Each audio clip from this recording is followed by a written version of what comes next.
She called that radio. We are get label, but we're live. And unless you're listening to the audio podcast, then we're not live.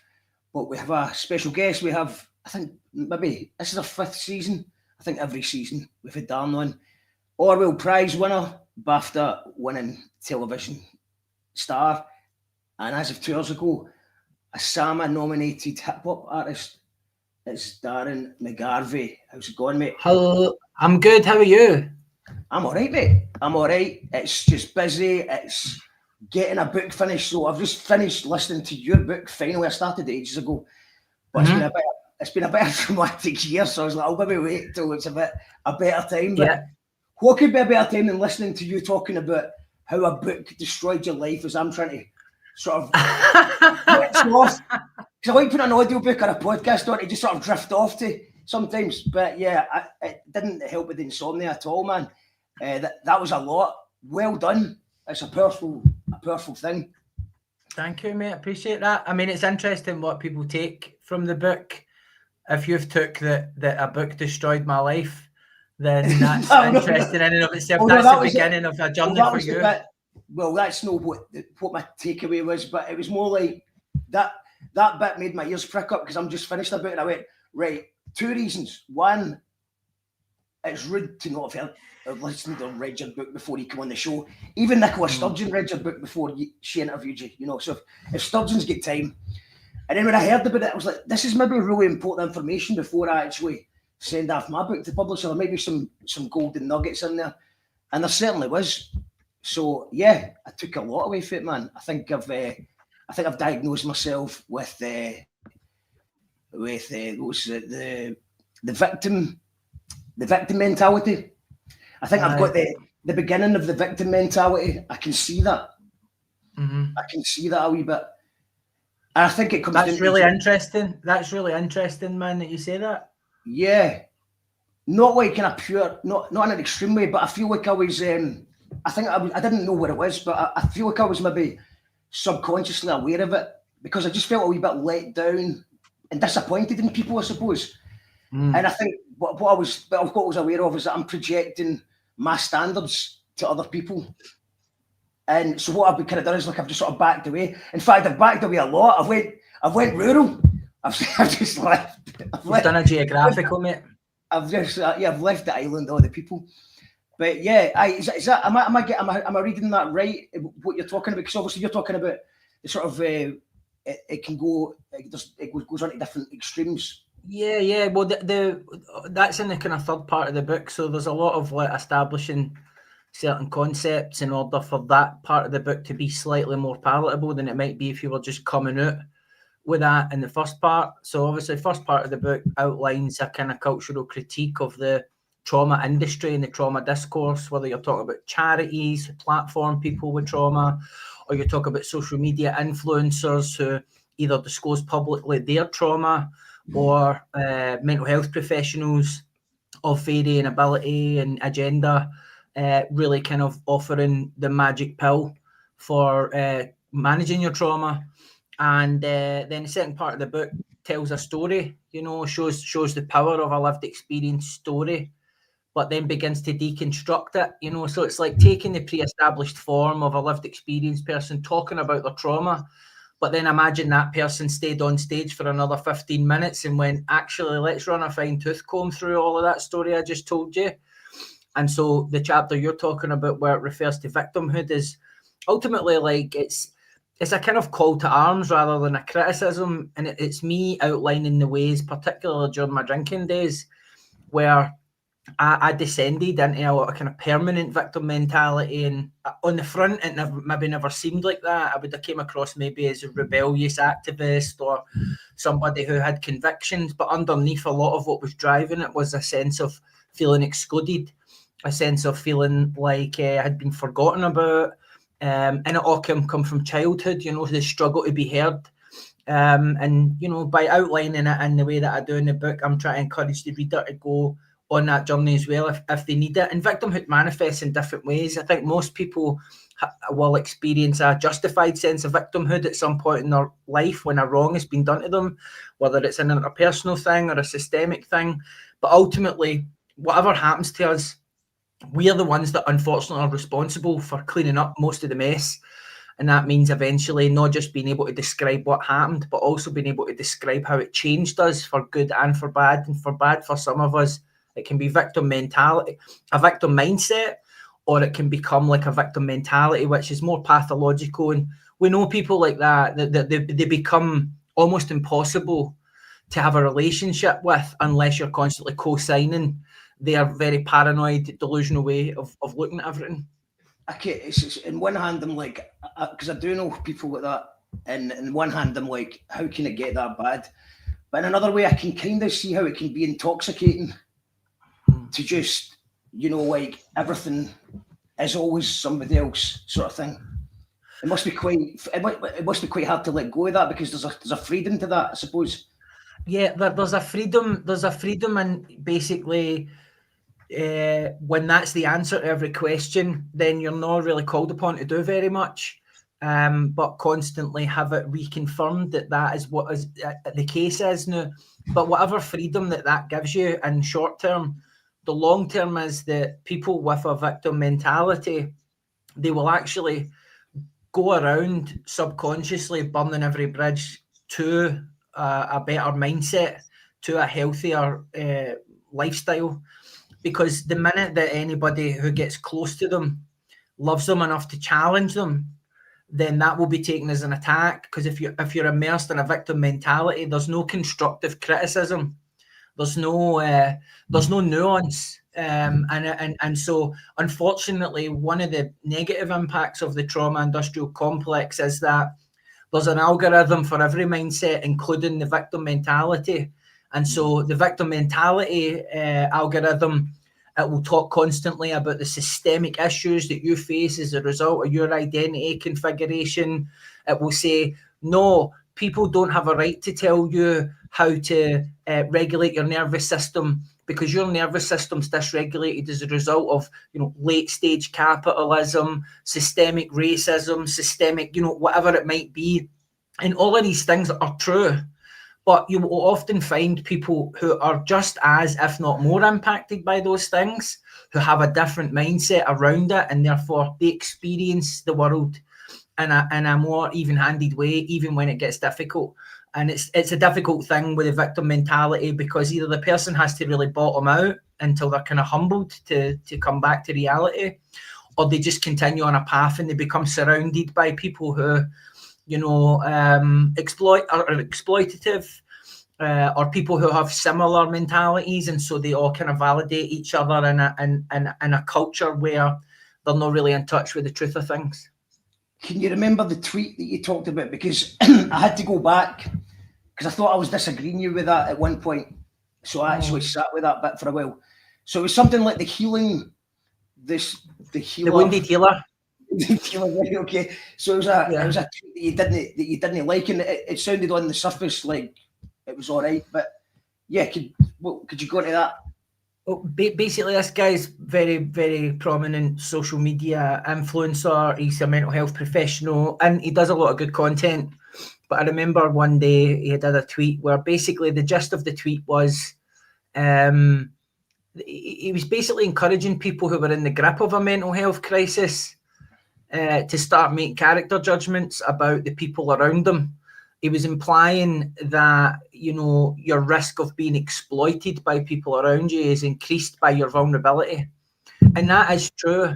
But the way that he framed it was that he framed it in a way that I thought lacked nuance, because something that was missing from his analysis was that often encouraging people who are in the grip of a mental health crisis to start assessing things like that is not always a safe bet. If you've ever walked alongside somebody who's in a mental health crisis, usually the first problem you've got is convincing them that they've got a problem, because they might be impaired in some ways, but in other ways they'll still be dead sharp. They'll be able to convince you there's nothing wrong. They'll be able to sometimes even convince you you're harming them by challenging them. And coming from a culture of alcoholism, whether at the household level, the cultural level, or whatever, this is something I've always seen, and this is something I have exhibited myself. So the thing Sorry, I did just see. I tried. I would have. I was actually. It was quite upsetting at bits hearing how bad you were doing, and I would have always challenged you if I'd thought you were. But you really were good at masking things. Like it blows my mind. Because obviously there was quite a lot of this book where I'm actually there at some points, and I'm like, wow, I had no idea.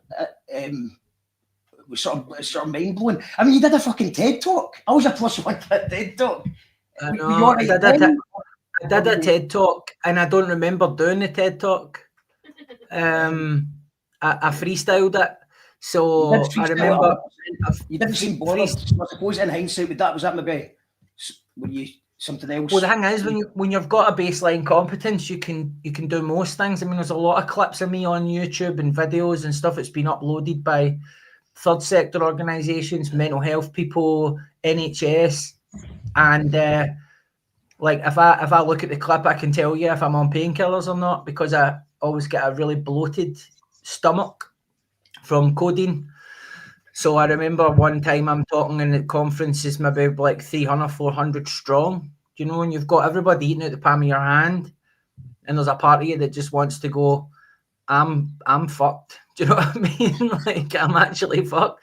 But the thing about the book is that it's saying, if we're giving all people all this information about trauma, and we're talking about openness, and we're talking about being there for people, but a very, very prominent lived experience voice can basically just be a chameleon and camouflage themselves and pretend they're all right, while at the same time not being all right, then that really cuts to the assumption that every person who has a story to tell publicly does so for good reasons, that story is all true, and that story is safe to put out into the public domain. So part of the book is also just me cleaning up a bit of the mess that I made in my own life.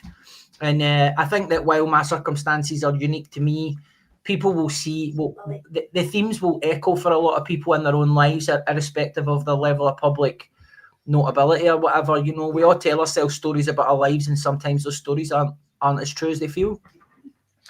If you were to go back in time, if you could go back in time, obviously there's probably other things you'd go to do first, but just on Poverty Safari alone, would you, if you had the option, would you change things that you put it in it that maybe cause you some controversy?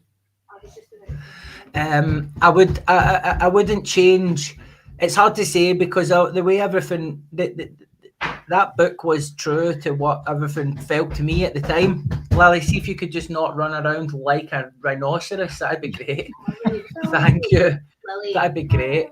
Come here, Lily. Sit down.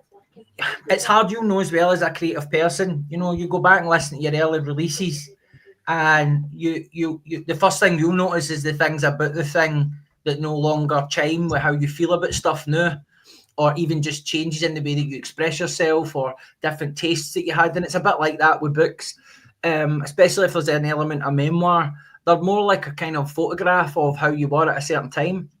But when I wrote my first book, I had no idea it would become like an international thing, you know. So you can never assume that. You would never plan for that. And so really what happened to me was, it set me on this mad journey of being like public, and then having a sense of not necessarily regret, but a sense of the consequences of being as personal as I was, because not only was I putting information out there, but I was establishing a relationship with readers that was basically, you come to me for this kind of stuff. And so what I found later, when I tried to move in directions that were maybe a bit less personal, whether it was other books, or whether it was even, you know, people wanting to turn aspects of my life into like drama for television and all of that, whenever I would go and meet them and try to pitch them something different, you could sense the lack of interest. You know what I mean? What they wanted was Poverty Safari, Peaky Blinders style. Do you know what I mean? And I just felt that was like it would have been too hard on my family, and it would have been they would have focused too much on the graphic detail of certain incidents. and maybe missed a lot of the context that the book's full of. Do you know what I mean? It's full of, it's rich with context, but media people, I think sometimes they don't sense that stuff. And so what you get is violence and depictions of people taking drugs and bevy and all that sort of stuff. Cartoon characters. Aye, exactly. And I think some of the people who approached me back then, you know, they have a record for doing stuff pretty well and doing stuff pretty tastefully, but also they have a record for doing stuff that's mostly fiction. I've no saw stuff that's actually drawn from autobiography, and I think that I can imagine that being a painful process if you're the person who's lived it, and then you're watching the thing getting changed in order to fit another medium and go for a big audience. So luckily I never went forward with those things. Do you know what I mean? It's a much wider audience if you're going to have a TV show as well, isn't it? So it's just Well, I always feel if there's going to be something on the telly that's got elements of my life in it, and a kind of in the style of a drama or something, then I would like to be involved with writing it, you know, and learn about how to write for that style of television. I don't just want to sign over the rights and then just watch a bunch of middle class people doing it. You know what I mean? Well, American guys doing Scottish accents. Exactly. I think that was quite new. Well, it's not. It's actually not. The book's not the first time, but it's in recent time, which I was really interested about. Was EMDR, which I'd actually never heard about until maybe about 6 months ago. I remember you. I think you maybe did a podcast, or you were maybe you became the spokesman of the EMDR. Am I saying that right? Sorry. Yeah, that's right. Yeah, but it's eye movement desensitization and reprocessing. So it's a therapy that was basically kind of chanced upon by a psychologist who one day went out for a walk when she was feeling a bit disturbed, and she was watching some leaves blowing about on a path. And as her eyes were going from left to right, she noticed that her level of disturbance went down a wee bit. So she just had the kind of like epiphany of doing a bit more research into what might cause that. And then so it advanced to different levels of trials, and eventually they did discover that there was a link between what they call bilateral stimulation, which is basically any kind of movement of symmetry in the body, you know, looking left to right, or maybe tapping your fingers, or having a therapist tap your fingers. And when you get someone into that state, then you can speak. You basically can make suggestion to their subconscious. So a therapist can basically help you revisit traumatic events, and in doing so, and reframing them in a more positive way, they can move them from your immediate memory, which is where a lot of trauma is stored, and that's how you get triggered, to your long-term memory, where the memory is still there, but it can't be activated in a way that's as painful as an emotional trigger. And so EMDR, I was like one of the first people to get it. In Scotland back in 2002 or 3, and it worked a treat for me. And then my treatment stopped quite abruptly because I kind of aged out, but I still have a relationship with the therapist who did it, and it was her that suggested the EMDR ambassador role, because her husband, also a psychologist who was one of the first responders to the Dunblane shooting, so he's a specialist in trauma. He thought he'd chance his arm and get his wife to ask me, since she knew me, and I thought, I'm up for it, it'll be cool. So I'll link up with them every now and then and try to promote EMDR, because it's not for everyone, like no therapy is, you know, but a lot of people don't know about it, and because there's a kind of mystical element to it, where they're not quite sure what it is, you know, in terms of the mechanics. It's not bad though, because the first time, as soon as I heard about it, because I don't think I'd ever actually heard it before, so I just, the first thing I do when I hear a new thing is write debunked after it, and then work my way back from there. And there's quite a lot of positive stuff about it as well. Do you know what I mean? It's definitely, it's not going to be for everyone, as you said, not a one size fits all. But it was really interesting.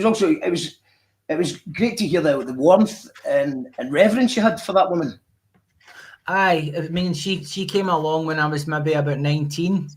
And it was really the first time, I think, in my life that I had somebody who was really only interested in hearing my perspective on all the things that had been going on in my life, you know what I mean? Because usually when you're in a family and there's a lot of adversity, especially a family where everyone's wounded, everyone's really fighting to be heard over everyone else, so no one's listening to anyone else, and then the battle becomes about who can dominate that kind of toxicity.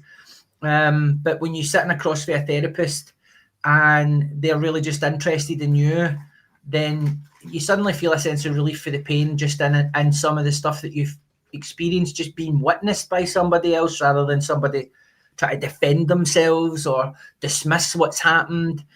Somebody just going, oh wow man, that must have been hard. And that's a big part of recovering from trauma. It's just someone attuning to you emotionally, you know, whether you're right or wrong, or whether you've got some details wrong, or none of that matters in the beginning. You need to be met wherever you are, and for someone to have a real curiosity about how you've interpreted things and the sort of impact that's had on you mentally and physically. And she provided that for me in a way that I would say saved my bacon back then, because it was only a couple of years after that then drink became the solution for me, you know what I mean? But I think if I hadn't had some of that work done prior to taking up the drinking when I moved into a flat by myself, then I think some of my behaviour on the drink might have been a bit more dangerous for me, for other people. But there was a kind of core resilience through that therapy that I think carried me through some difficult times. And as you point out, that wouldn't happen these days, would it? If a 17-year-old like yourself in a similar situation went to try and get some help? Yeah, because they would need to wait 6 months to a year. And also just that process now, I think now people have lost faith in the idea of even picking up the phone and asking for help. You know, I mean, we all know even just how many of us will sit with something that feels like a doctor could sort it out in a couple of days, and we just kind of wait it out because we think, I can't be bothered talking to the receptionist and having to kind of plead my case, or I can't be bothered sitting and having to phone 100 times before somebody picks up. I'll go to the chemist, I'll get what I can get for there and just plod on. And that's all right if all you've got is a cold or a wee infection. But when it comes to a mental health issue, particularly with the varying quality of information that's available freely online, when it comes to mental health, most people tend to gravitate towards whatever feels good or whatever feels right, and what feels right is whatever validates them initially. Now that's all right in a therapeutic context, but when you're by yourself, just on a journey in a wormhole online, just seeking validation, it takes you down some rabbit holes that will actually prolong a lot of your pain. You'll misdiagnose yourself, you'll misdiagnose relational dynamics, and you'll misdiagnose people in your life who actually challenge you in ways that are healthy. Because they challenge you and you don't like it, you'll label them in different ways. And that's why you need a therapeutic guidance to sort of help you navigate through that buffet. Because people, as you know, if they walk into a buffet, they walk straight to the junk food, you know what I mean? And it's the same way information about health, whether it's fitness, whether it's diet, or in this case, trauma. And that's sort of similar why everybody's ex is a narcissist now and stuff like that. Everybody. Yeah. It's just an easier story to tell yourself, innit? The reason you didn't get along with the person is because they have a pathological mental health condition, because otherwise, why would they think you were an arsehole? Do you know what I mean?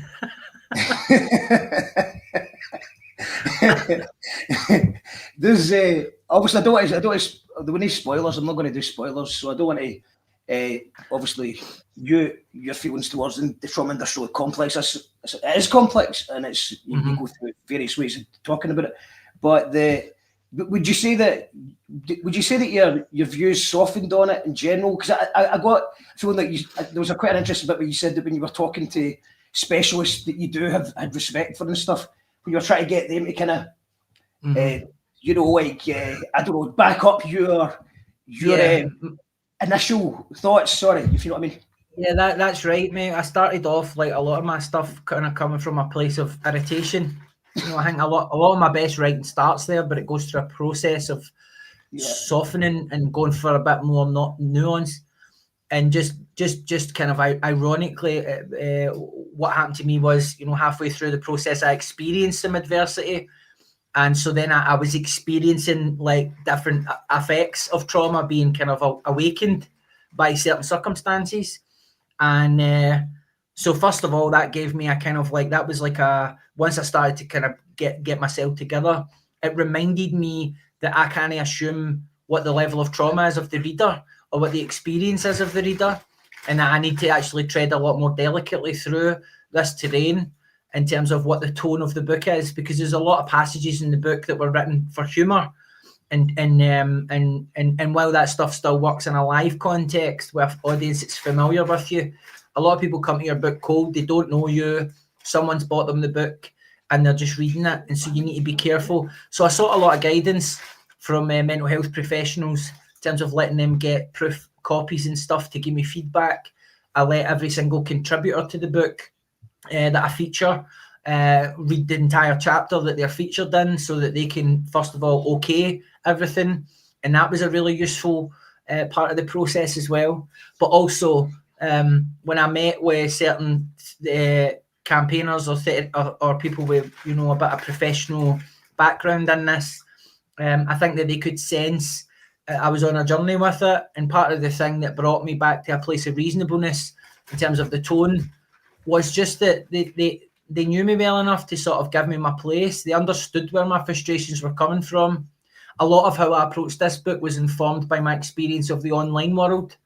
And so actually it was really, I think it was a prudent decision for me to engage the public for a year before I finished the book, because that really informed. Sometimes you write a book, you lock yourself away, you come up with the answers on your own, and then you just stand behind it when it goes out. But this process that I decided to do, where I'm reading chapters out in universities, drafts, and I'm getting a sense in the room of how does it feel to say these things when there's instant consequences, you know? And I think that led to a book that might not have been the sort of instant bestseller catnip that a more annoyed and Piers Morgan-esque type book might have been. But I think in the long run it'll find its audience, and it'll have real legs, and that's a good thing. And yeah, with the you mentioned about you ran up the chapters by everyone. I'm not going to say his name, but I remember his name. Let's talk about the bit where Eminem has a direct influence and you're sticking up for yourself against a fan. I mean, I think you don't run it by Scott or whatever he's called, or is that a real name? He's a good guy. He went on to become like a cage fighter. And I can't take credit for that. He went on to become like a cage fighter, so he's like clued up on the martial arts space. And I've chatted to him a few times over the years. He's somebody for school that kind of has kept tabs on what I'm up to, and has always been very nice. But that's a memorable moment for my childhood. I was a martial arts. Just to clarify, I didn't call you a fan. I said something like acting like a fan. No, it's fine. I had yellow belt in judo. I had a yellow belt in judo, mate, so bring it on. We were all fannies back then in different ways. But no, the situation was basically like that up until I started listening to hip hop, then I was less likely to engage in conflict. You know what I mean? Like my mother had forced me to do it a lot of the time, and so if I did do it, it was to get her approval. But she was long gone by then, and then I started listening to hip hop, and then obviously when I discovered Eminem, bullying was a big theme in his music, and I had always gravitated in terms of culture towards characters that were brave, you know, like that were that could stand up to people, because I had the fantasy, you know what I mean, of being strong and being able to handle myself. And I think with Eminem, then it was just, he was literally just explaining his experience, and it was just something about the music and how it made me feel. It was just like an adult giving you a kind of stern talking to, but not just saying you need to go out there and fight and basically threatening you with shame. It was somebody going into the mindset, you know, the switch where you just go for, do you know what, I've fucking had enough of this shit. And then you just decide to fight back. And that was a kind of turning point for me, because as much as that was a good moment in terms of my development, it was also the genesis of a new narrative where I start identifying very strongly with a lot of the themes and plot points of Eminem's story. And so then I began to emphasize certain things about my experience and de-emphasize others, including the relationship with my mother, and the dysfunction, and growing up in a working class community, and so it's like, it's not that stuff wasn't true, but I started dialing that up when I got into the hip hop scene. And then you pour alcohol and drugs into that, and the thing is, in the hip hop scene, everyone bought into Loki very quickly. You know what I mean? So it became kind of harder for me to be more authentic a lot of the time, because it was like no one's interested in the other stuff. You know what I mean? Or at least I thought that. Obviously, as the music developed, and then I start writing songs like Across the Room, where you start to get a sense of another part of me that's coming through. But for a while, I just felt that I was not even playing up to it in a conscious way. I enjoyed the power, the feeling of power. I enjoyed the feeling of being powerful, the feeling of being feared, the feeling of being known as somebody who's not running for conflict, but somebody who's out looking for you. Because that wasn't my experience as a kid, I think I would argue, though, that your early stuff was authentic for who you were at the time. Because, of course. Because you were the battle rapper. You were aggressive. You were drinking and doing stuff. So I think it was, obviously it's like everything that's a slightly exaggerated at times, but yeah, the early stuff was amazing. We should actually give a shout out. The album, not funded by Creative Scotland, is out on Friday. It is indeed. I just managed to get a few. You know what it's like with these online distributors now, man. It's like a back and forth for days and days on the most stupid things. But luckily it was all just related to format and stuff, and nothing to do with music. So Uncleared Samples have managed to get through the algorithm, and also technically a kind of copyrighted image has managed to get through as well. So that's out on Friday, and I think that'll go good with the Sama stuff, having that stuff out streaming. It's a brilliant time for that to come out. Absolutely. I'm going to get some clips done with Andrew as well, so we'll have some visual stuff happening. No music videos, too much money, too much time. Yeah. I'm just going to do some clips for socials. Do you know what I mean? And that's it.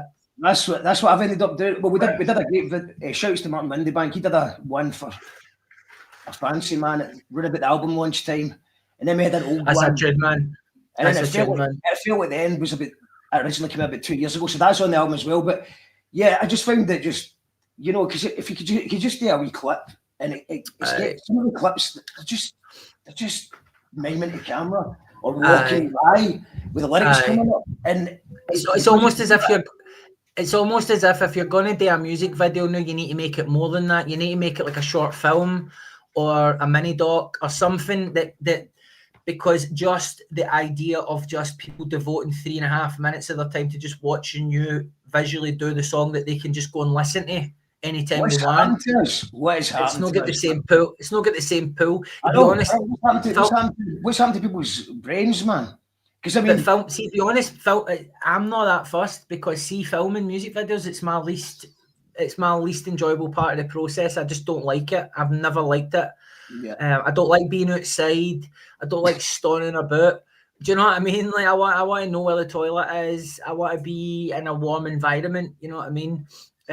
So I'll get Andrew McKenzie up, and we'll do some stuff out in the room in the studio. We've got a studio out in the garden now, and we'll just get creative out there in terms of how we make it look cool. You know what I mean? Amazing. And we got Lindsay said EMDR using a row of lights. The results were incredible, especially because it sounded daft at first. The process wasn't easy though. No, it's not easy, and a lot of people kind of can confuse it as if it's a sort of hypnosis, but it's got a bit more scientific backing than that. The EMDR, as I say, partly it's to do with the therapeutic relationship, right? So that's why somebody saying that they're EMDR trained because they did a weekend course, they're not trained and they're not safe to do it with, because you're working with trauma that's basically, you're trying to, it's like plugging in a flash drive. You're trying to move a file from the laptop onto a hard long-term storage, right? If you're just working with a 2-bit cowboy therapist, that file can get damaged, that file can get stuck. And so there's protocols involved with EMDR that are all about making sure that you've established a conceptual vision of a safe place for the person, so that you can go there if something becomes too disturbing. but people who train for 2 days say they're EMDR qualified. This is one of the many reasons why you need to be very diligent if you're trying to find any kind of support or anything like that online. It's not for everybody, like I say, but part of also I believe, and this is just my own kind of conjecture, that you know, in medicine we have the placebo effect, right, which is evidence of the power of human belief, right? So the placebo effect can account for someone given basically a sugar tablet and then their headache going away because they think they've taken a painkiller. And I think when it comes to any mental health modality, then if you're invested at a deep level, I think that similar effect would increase the likelihood that it would work. So if you go in skeptical, the chances are there'll be resistance. But if you go in wholeheartedly, you have a good therapist and you really commit to the process, then I don't see how it can do any harm. Yeah, well, the good therapist is, because at the end of the day, even if it is a placebo, you're still engaging with a therapist on a higher level than you would be if you were just talking. And also the tapping thing's been proved. I've heard that for years. Like, you know, it goes along with things like, you know, look for what a thing was. It look for a thing, find a smell, find a sight. Do you know what I'm talking about? That one. Yeah, and these are just kind of grounding techniques a lot of the time as well, and they're about bringing your awareness to something other than the narrative in your head, which is where a lot of the pain lies for us, irrespective of what happened. You know, there's the physical or psychological reality of what happened, but then there's the story that we tell about what the person's intentions were. You know, I always use the example of, like, if I'm walking into a room that you're in, Mark, and I open the door and I hit you, the physical impact of the door hitting you hurts, but you know it was an accident. But if I walk into the door and I hit you and then I laugh and you feel that I meant to hit you, then the impact physically is still the same, but there's a psychological wound because you're like, what the fuck was that all about? Do you know what I mean? And so the more serious the trauma, the more potential there is for us to go down these wormholes and speculate as to what the motives and culpability of other people were. And sometimes a lot of pain lies there long term. And a therapist can help us to take out the stuff we don't need or the stuff we can never know, and reframe it in a way where we can begin to re-educate our nervous system that most of the time we're safe, and that when there's things in the environment that remind us of a traumatic event, usually that's just the trauma and we're not unsafe. But it takes a long time. And like I say, you need to be really committed to it. And a lot of people, sadly, their baseline is trauma. They've never looked at it. So they think that that's how life feels. And that's the saddest thing. You know, if you ask them, how do you get on in life? What you up to? What they'll describe as a bunch of coping strategies that they've confused with a personality or personal preferences. Their whole life is built around keeping themselves comfortable, and they're very resistant to doing anything that pushes beyond those boundaries because it's so hard. You know what I mean? And what's a way how to regulate your nervous system in general? Is exercise helps? Breathing's good. Who would have thought? Remember to breathe. Yeah. That's a good one as well. But is there any steps that you take to try and keep on top of that? Yeah, I mean, if something disturbs me, I mean, I've had maybe 6 months of pretty good stability in terms of just for me. Part of it was recognizing that when I felt a level of disturbance, sometimes there was behaviors that I would then engage in that I felt were necessary, but actually make it worse.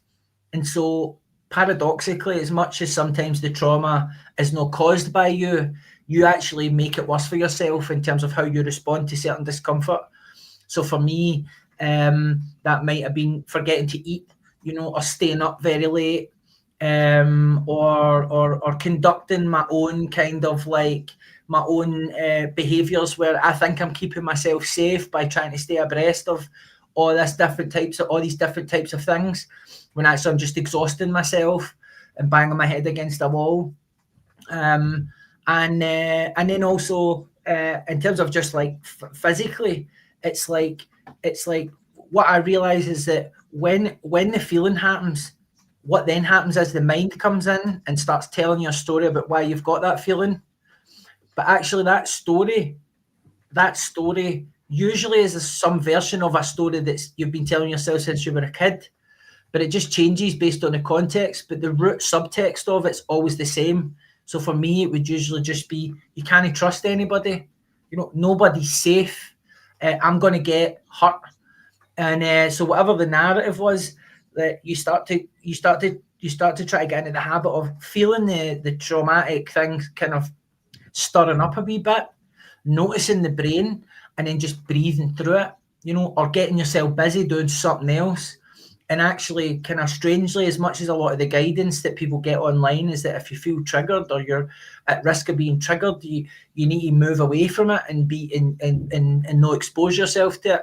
Actually, the trick is to lean into the thing and breathe through the thing when you're ready, because that's what teaches your body that anytime you get that wee twinge of paranoia or anxiety or pain, that you don't need to let it rob you of your entire day or week or sometimes month, That's it. I've just remembered that I heard someone else talking about something similar, and I've just remembered that one of the things is like moving your eyes up and down or something, which actually ties in with that EMDR thing. So I think it's just like a reset, it's just a physical reset or something like that as well. It does. But you mentioned trigger warnings, so I always like when we get back to trigger warnings. And it's because you're talking about, is it Blue Bag Life, the premiere? Yeah. And there was a trigger warning before the Q&A and stuff like that. And I think it was good listening to that, because obviously, I had a lot of trauma. There were certain things that would I suppose, like, trigger warning wasn't a thing. So I just had to, I had my own certain things that would kind of make me wince a bit. Wince, aye. But I just kind of pretty much go over it by just going into it, just not, just being prepared for it. But yeah, exactly. That's anecdotal to me. It's definitely, it could have been an actual thing that could have really been a thing that I had to avoid all the time, like getting into, an actual phobia or something of something that I couldn't see. But yeah, not so much anymore. Angela says, lean into it. Go for it, Angie. How does so this is your first Fringe show that I've actually not seen, because I was all over the place with my traveling the world in a moon boot, couch surfing in a moon boot. So I was, but so I missed the show. So I'm buzzing to see it. It's the Glasgow version. So for anyone, it was a Fringe show, a critically acclaimed Fringe show in August, and you're bringing it to Glasgow on Sunday, November the 23rd. You've chosen the venue Mharri Black because Kelvin gave you your first shot in a microphone. And last year's the album launch went so well last year as well, so it just made sense to go back there.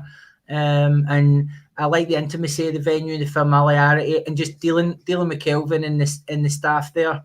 It's just quite a bit easier and quite a bit more, I would say, pleasant than just rolling up at a venue where you've got no prior relationships with people and it's very kind of industry minded. Sometimes I'm just no into that shite. Do you know what I mean? Yeah, I get Kelvin. You just send him a text. He checks a calendar and it's done.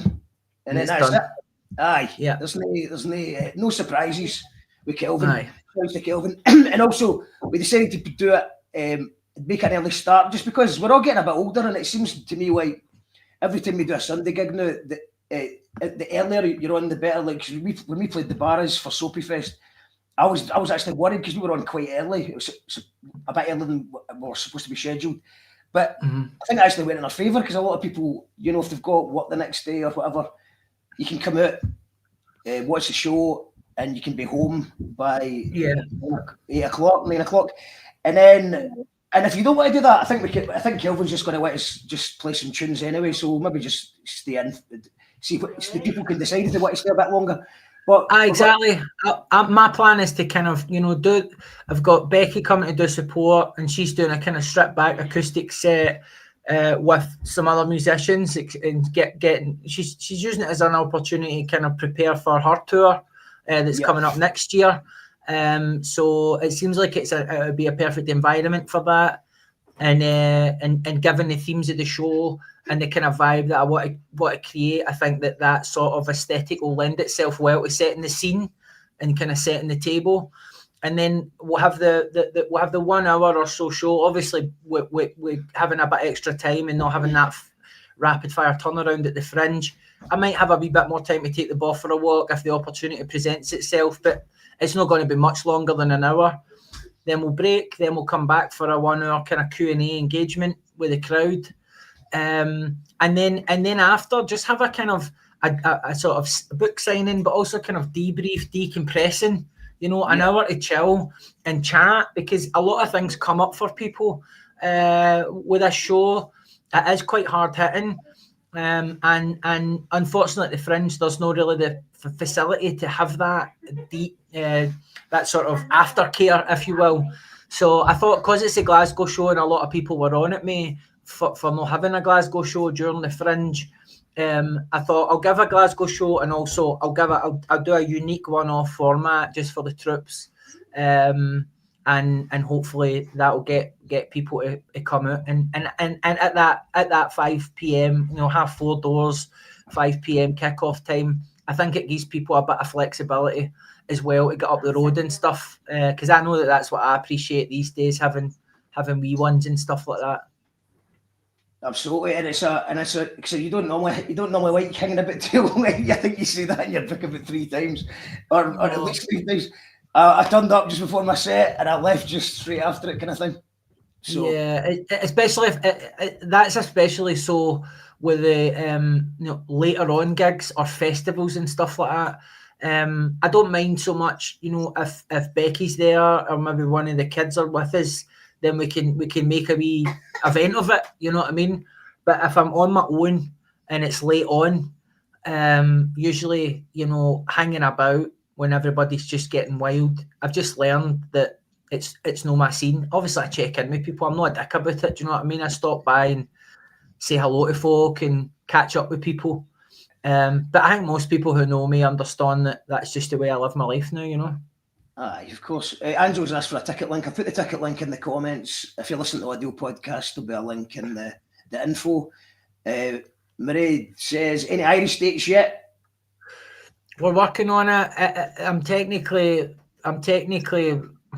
I've not officially announced it yet. I'm planning to officially announce it at the event, but we're working on a bunch of dates for next year.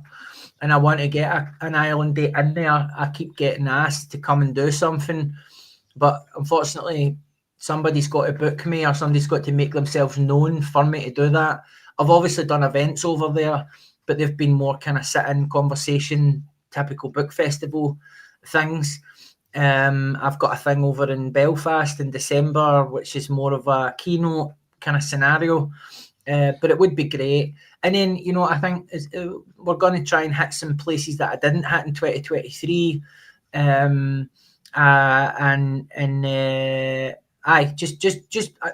My whole hang is I just want to get back to the momentum that I had then. You know what I mean? I was making good decisions. Things were I was doing good, and then life happens and you get knocked off course a wee bit. So the idea of getting a tour together for next year is just to get back out there and try and make a habit of touring, and always keeping it simple. Do you know what I mean? It's really just me and my laptop, and that just makes it's Becky ramming me up on the couch there.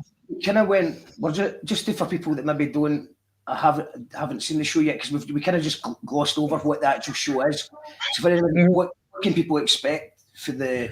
Because obviously, some people know you as Loki the rapper. Some people know you for your poetry background, your talking background. So what is from Industrial Complex? It's a blend of all of these things where it really tries to echo the structure of the book in terms of taking the audience on a journey. But I would say that there's more humour in the show because we're a live audience in the room with you. You can take certain liberties tonally because there's a certain level of good faith and trust because you're in the room. But also, it's more multimedia. It's multimedia in the way that Poverty Safari Live was. There's musical cues. There's I will rap certain bits in it. Some of it is comedy. Some of it is literally just feels like I'm doing a reading out of the book. So in terms of the actual form, it shifts and changes a bit like, you know, a person's narrative about their own experience changes. But I mean, Becky helped me a lot in terms of encouraging me to be a bit more ambitious with having certain videos displayed in the background and photographs. Sometimes as it's getting kind of close to the wire, I'll revise down what my ambitions are because I need the simplicity in order to be able to kind of focus and get the thing over the line. But the sort of stuff that freaks me out, Becky can knock it together in a couple of hours. Do you know what I mean? And then Conscious came in and provided some original ambient music for a certain quite hard-hitting part of the show. So I think that the show will take the audience on a journey in terms of, much like the book, it constantly gets the audience comfortable in a certain vibe and then pulls the rug and goes, haha, that's not actually what's happening, troops. Do you know what I mean? And no matter how many times you do that, the audience is never quite used to it happening. It's always a surprise. And that sort of tries to reinforce the power of stories and how immersive they are. Even if someone literally goes like that. Now, the story I'm about to tell you, some of it's true, some of it I've made up for effect, some of it subconsciously is maybe not as true as it feels to me. So just watch out for the bits. But then the minute you start talking, they're just like, it's a cool story.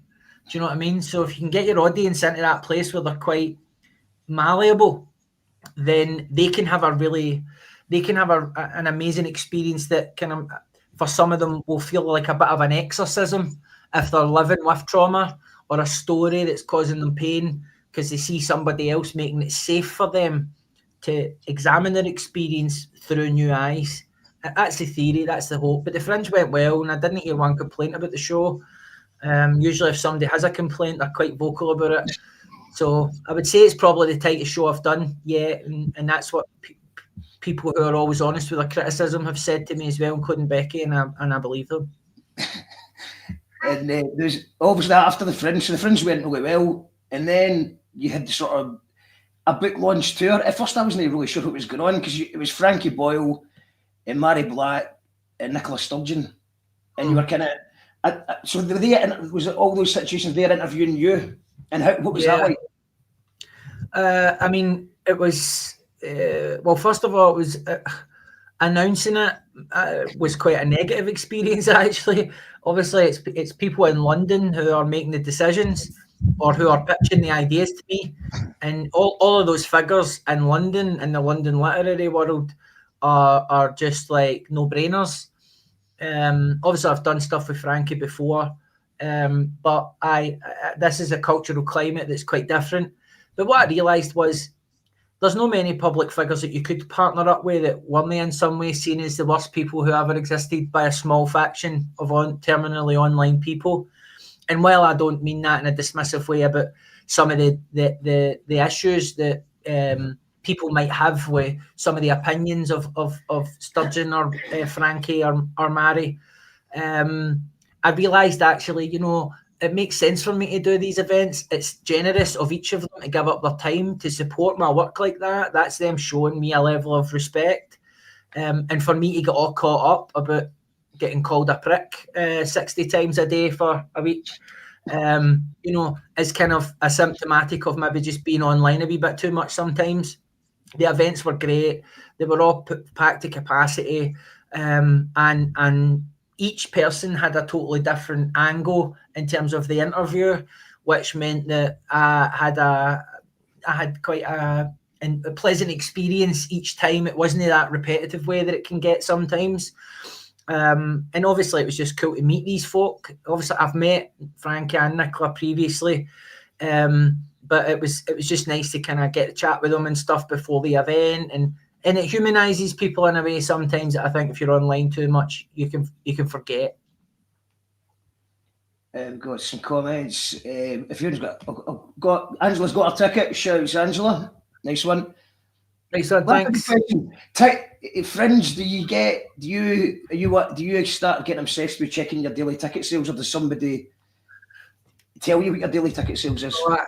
I like the standard good because they give you the link and you can just check all the information that you need. The information is important because if you've got certain days that are quieter, you can target promotion for them. You can get specific graphics done or things cut in order to just pull attention to that. During the Fringe, typically it's your kind of Wednesday and Thursday shows that will tend to be a bit quieter. But this year I think this was one of my best runs. I got over 1,000 punters in over the 13 days.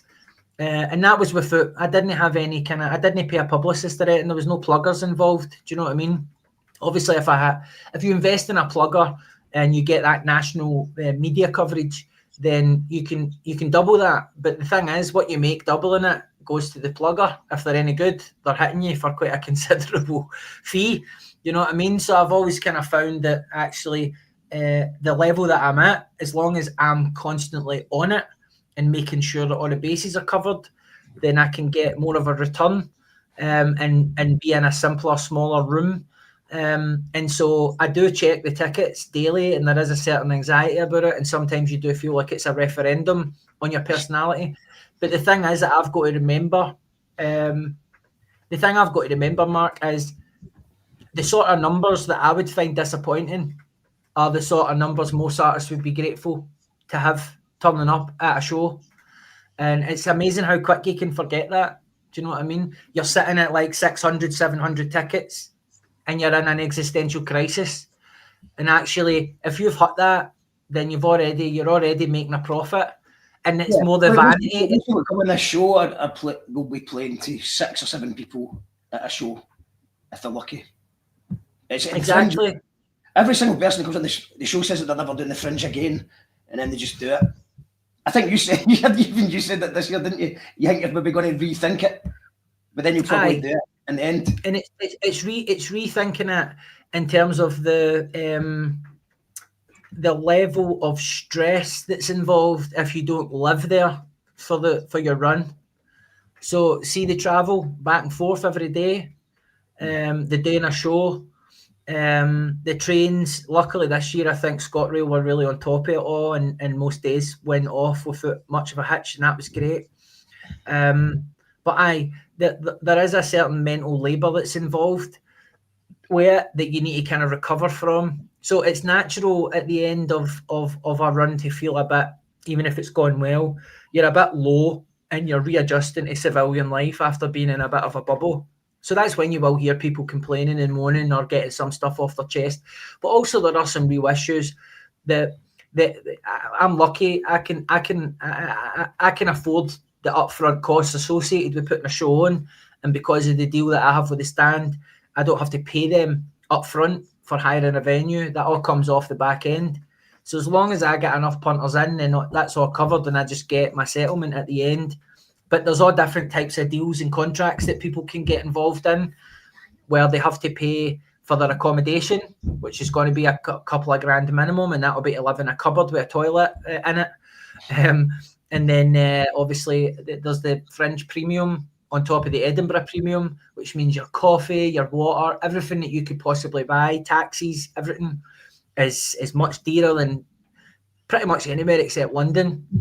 So over the course of it, the running costs are just significant, and it just means that when you're walking around there, you're getting a sense, it's very middle class. It's a lot of privately educated artists, and that's fine. They do great work, and I don't mean to diss them when I say that.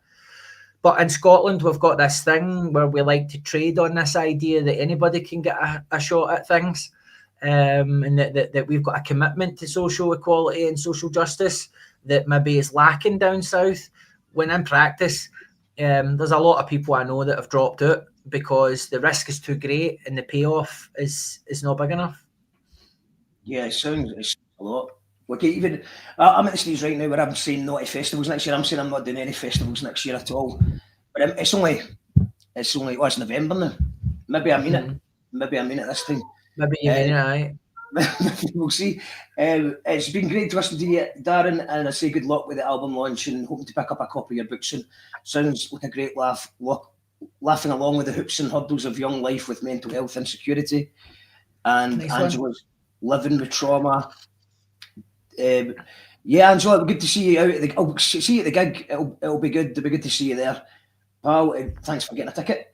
And Dr. Ghostboy, hi guys, interesting stuff. Keep on keeping on. Nice one. So that's just about an hour anyway, Dan. Thank you very much for your time. And yeah, absolute pleasure. Get to the Trauma Industrial Complex Ivory Blacks on the 23rd of November. Early start, 5 o'clock. 1 hour performance, 1 hour Q&A. Support from Becky Wallace and a wee meet and greet after it. Shelton Mills, listening, going to get a ticket now. Brilliant, Mel. And the book is out. It's on audiobook as well. I listened to it on Spotify, The Bad Guys. I listened it through. But go to a local bookshop if you can. And so we've got the album. So you get this on the 23rd. You've got the album out on the Friday. John and streaming. I can say this. The streaming edition of the album has a different track list. It's a wee bit different. So obviously, if people want the full proper experience, then they still have to go to the Bandcamp and buy it. So I pulled a couple of tracks off. But actually, this version, much like the vinyl edition, it plays in a different way. It's a wee bit more to the point. And also, I've added Run To It, which is a song that was originally written for this album, released in along with Don't Jump in 2019. So the album opens differently. And also, I have added a track that I recorded with Superman on the Beat. The track Things I Must Do. That's been added into the track list. So the album's still sitting about the same runtime, but it'll play a wee bit different. And I'm hoping that, you know, it'll be good for people coming in for the first time, as well as people who are familiar with it, but maybe want a bit of a different experience. So that's dropping Friday. And I'm assuming that the copyright image is not funded, but it's the Creative Scotland logo. But if they sue you, they know what the follow-up album's going to be. Sued by Creative Scotland. No, they won't. I mean, obviously they know it's out there.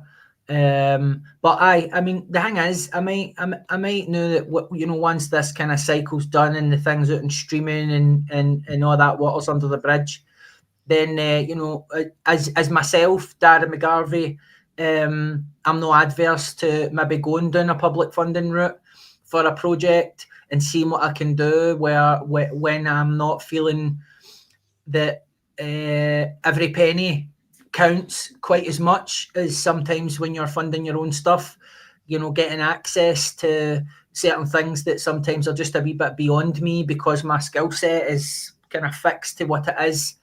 So who knows, you know what I mean? I'm sure if I got a funding application into them, then I have as much chance as anybody else of it being approved. I've always felt that they owed me some money, to be honest, Mark. I think they do. 100%. And you mentioned Superman and Debate. So before we go, you're up against him for the best hip hop in the SAM Awards. Yeah, I know, man, and Cryptic as well. Like they're homies. But the thing is, I mean, it's not a small community; it's a big community, but it's also a close knit community. So it's rare for people who are nominated to know some of the other people that are on it. But everybody's a good sport, you know what I mean. I'm just happy to get the nod because of all the work that I put into the record.